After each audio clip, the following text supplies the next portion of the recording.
গল্পের নাম বর্ষার জাদু আর ছোট্ট রাহুল। নরম বৃষ্টির শব্দ, বজ্রপাত। এটা এক সুন্দর গ্রাম, সবুজপুর।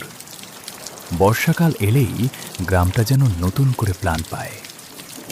রাহুল 10 বছর, চঞ্চল, দুষ্টু ছেলে।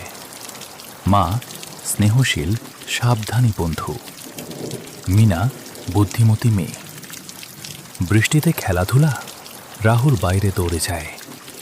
মা, এই রাহুল, বৃষ্টিতে বেশি ভিজিস না, অসুখ হবে। রাহুল, মা, আজ বর্ষার প্রথম দিন, আমি খেলবই। রাহুল ও মিনা কাগজের নৌকা ভাসায়। দেখ, আমার নৌকা কত দূর যাচ্ছে। আমারটা আরো দ্রুত যাবে।